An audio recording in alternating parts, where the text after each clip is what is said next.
Welcome dear rockets, कैसे हैं आप सभी। आज हम देखने वाले हैं लॉकडाउन टावर। तो दोस्तों आज आपको बता दूं कि ये एक एक्सपेरिमेंटल फिल्म है, तो हो सकता है कुछ लोगों को पसंद आए क्योंकि इसकी कहानी में कई सारे लूप होल्स भी हैं जिसे मैं नहीं बल्कि आप लोग मूवी की कहानी देखकर कमेंट्स में बताएंगे। वो कहते हैं ना कि कभी कभी कुछ अलग ट्राई कर लेना चाहिए, बस वही है आज की मूवी। तो ध्यान से सुनिएगा, ओके।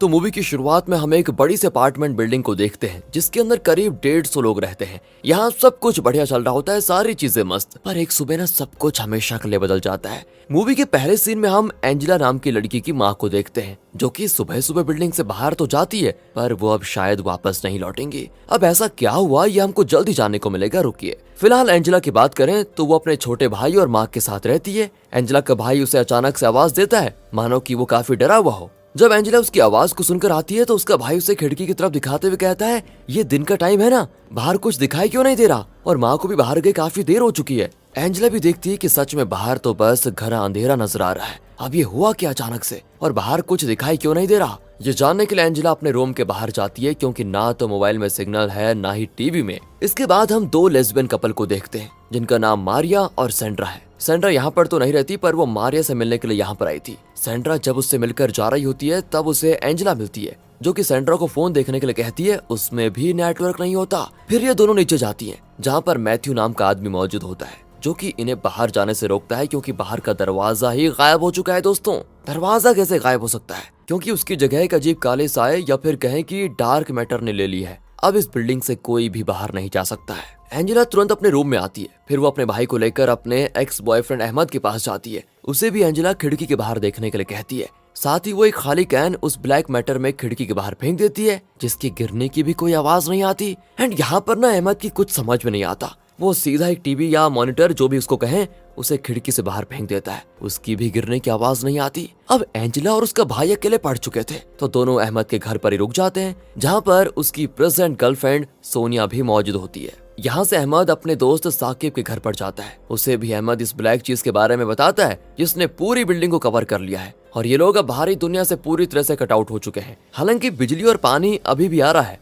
खैर कहानी में आगे बढ़े तो आगे इस तरह सभी को एक एक करके इस मुसीबत के बारे में पता चलता है। लोगों में बिल्कुल हड़कंप मच जाती है। दो लोग तो आपस में लड़ते लड़ते उस डार्क मैटर में गिर जाते हैं जिसमें से एक का पैर बाहर रह जाता है तो वो पैर उतने पर ही कट हो जाता है। यानी इस ब्लैक चीज के अंदर कोई भी आधी चीज जाए तो वो उतने पर से कट हो जाती है। मतलब ना तो ये ब्लैक होल है और ना ही ये कोई पोर्टल है। ये चीज जो भी है वो सीधा लोगों को निगल लेती है। एंड अब उस कटे हुए पैर को देखकर लोगों की हालत खराब हो जाती है, अफरा तफरी मच जाती है। यहाँ पर तो एंजेला को भी विश्वास हो जाता है कि उसकी माँ अब वापस आने से तो रही, इस दुख में वो रो रही होती है। तब उसे उसका भाई संभालता है कि सब कुछ ठीक हो जाएगा। दूसरी ओर हम अहमद और साकिब को देखते हैं जो अपने साथियों के साथ बिल्डिंग के बेसमेंट में जाकर दीवार खोदकर रास्ता बनाने की कोशिश करते हैं। पर वहाँ भी वो डार्क मैटर मौजूद होता है जिसको देखकर इन लोगों की कुछ समझ में नहीं आता कि इस डार्क मैटर से कैसे बचे। अब ये बिल्डिंग पूरी तरह से लॉकडाउन हो चुकी है, यानी कि दुनिया से एकदम कट। अब एंजेला की अहमद की प्रेजेंट गर्लफ्रेंड से खास नहीं बनती थी तो वो अपने भाई को लेकर बाहर जाती है तो उनको एक बूढ़ी लेडी मिलती है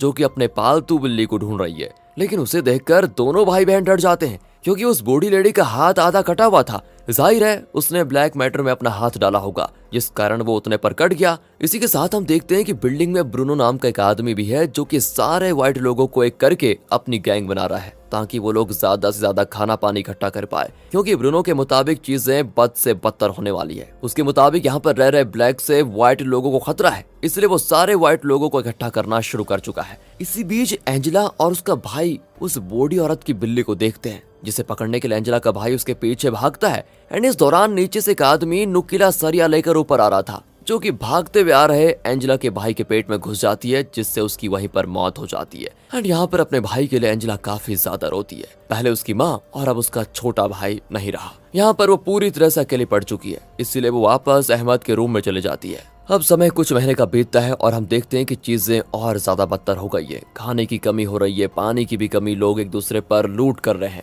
जिस कारण यहाँ पर दो गैंग्स बन चुके हैं। एक व्हाइट यानी ब्रूनो की गैंग जो कि बिल्डिंग में ऊपर की तरफ रहते हैं और दूसरा ब्लैक्स का गैंग जो कि बिल्डिंग में नीचे के फ्लोर्स में रहते हैं। ब्लैक्स के गैंग का लीडर कोई और नहीं बल्कि अहमद और साकिब थे। मारिया और सेंड्रा की बात करें तो मारिया को नशे की तलब थी जिसके लिए सेंड्रा अपने शरीर के बदले उसे नशा ला कर देती थी। लेकिन अब वो इससे तंग आ चुकी थी, इसलिए वो मारिया से कह देती है कि अब मैं ये करने से रही, अब मैं ये और नहीं कर सकती, तुम खुद अपना इंतजाम करो। मारिया से इतना कहकर वो चली जाती है। अब क्योंकि मारिया बीमार थी तो वो नशे के लिए लोगों को अपना शरीर भी ऑफर करती है, पर क्योंकि उसे बीमारी थी तो सभी मना कर देते हैं।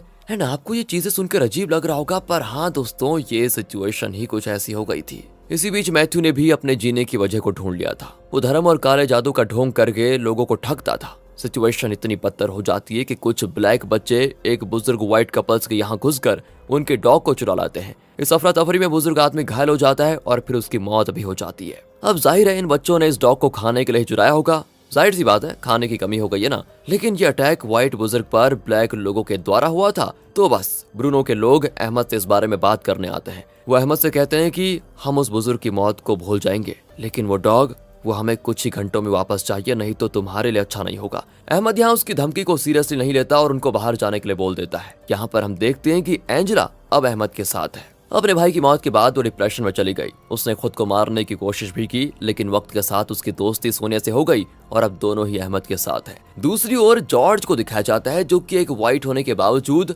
ब्रूनो से खुश नहीं है, क्योंकि उसकी वजह से लोगों में खून खराबा काफी ज्यादा बढ़ गया है। वो व्हाइट और ब्लैक जैसी चीजों को मानता ही नहीं, इसलिए जॉर्ज मैथ्यू से मिलने के लिए आता है ताकि वो मैथ्यू से ब्रूनो पर वुडो डॉल ब्लैक मैजिक करवा पाए। वो हम देखते हैं ना गुड़िया में सुई चुभाने वाला जादू, उसी को वुडो बोला जाता है। मैथ्यू जॉर्ज के कहने पर ब्रूनो पर ब्लैक मैजिक कर देता है। वहीं ब्लैक्स की बात करें तो उन्होंने कुत्ते और बिल्लियों की ब्रीडिंग और मैटिंग वगैरह करवा कर उनकी संख्या बढ़ा ली होती है ताकि उनके खाने का इंतजाम हो पाए। एक सीन तो देखने को मिलता है जिसमें हम किचन के शेल्फ पर कुत्ते और बिल्लियों को पिंजरों में देखते हैं, जिन्हें मारकर पकाया जा रहा होता है। इसी बीच यहाँ ब्रूनो के लोगों ने जो अहमद को टाइम दिया था वो पूरा हो चुका था। बस तो ये ब्रूनो अपने लोगों के साथ जाकर अहमद पर हमला कर देता है। यहाँ ब्रूनो साकिब, अहमद और उनके ब्लैक साथियों को खिड़की से बाहर ब्लैक मैटर में फेंक देता है और ये सब चीजें एंजेला और सोनिया की आंखों के सामने हो रहा था, पर बेचारी क्या ही करती। अहमद ने ब्रूनो की वार्निंग को हल्के में लेकर बहुत बड़ी गलती कर दी थी। अब इस ब्लैक गैंग की बागडोर को एंटोन नाम के आदमी संभालता है, जो कि अब किसी भी कीमत पर ब्रूनो से बदला लेना चाहता है।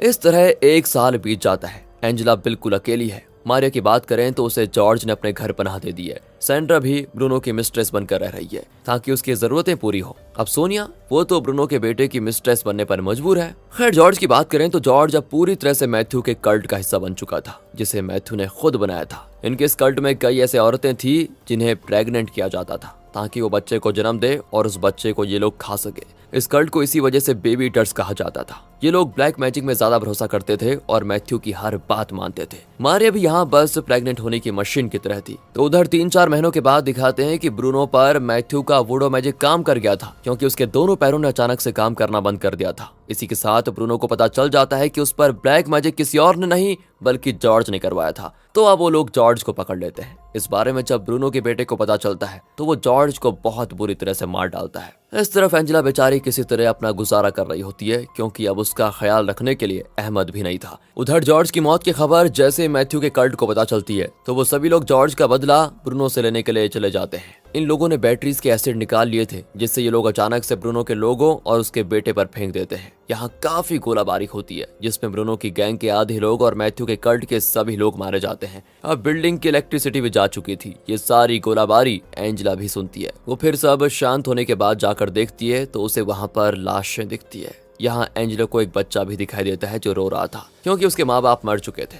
उस बच्चे को एंजेला तुरंत वहां से लेकर एक जगह पर छिप जाती है। अभी ब्रूनो पर हमला करने के लिए एंटोन की गैंग भी आ चुकी होती है। बचे हुए लोगों को ब्रूनो के साथ एंटोन के लोग मौत के घाट उतार देते हैं। इसी बीच एंटोन एंजेला को उस व्हाइट बच्चे के साथ देखता है, लेकिन वो उसे कुछ नहीं करता, क्योंकि वो एंजेला को जानता था। अब करीब 5 साल का समय बीत जाता है। जो कुछ खाने पीने का था वो सब नहीं है। मजबूरी में लोगों को कॉकरोचेस खाने पड़ते हैं। साथ ही लोग अब ज़ॉम्बीज की तरह हो चुके हैं। बिल्डिंग में पानी आना बंद हो गया है। ऊपर से नीचे के फ्लोर में वो डार्क मैटर बढ़ता ही जा रहा होता है, यानी कि अब धीरे धीरे ये चीज पूरी बिल्डिंग को खा जाएगी। बहुत कम लोग बचे होते हैं। ऐसे हालातों में एंजेला उस व्हाइट बच्चे का ख्याल रख रही होती है। वो अब बड़ा भी हो चुका है। यहाँ वो बच्चा एंजेला से एक शेर की कहानी सुनाने को बोलता है, जिस पर एंजेला एक कहानी सुनाती है जिसमें एक शेर की दोस्ती एक छोटे से पपी से हो जाती है। लेकिन एक दिन वो पपी बीमारी की वजह से मर जाता है और शेर भी उस पपी की बॉडी को अपने पाँव के नीचे दबाकर बैठ जाता है और खाना पीना पूरी तरह से छोड़ देता है, जिस कारण उसकी भी मौत हो जाती है। तो इस पर वो बच्चा एंजेला से पूछता है कि मौत कैसे होती है।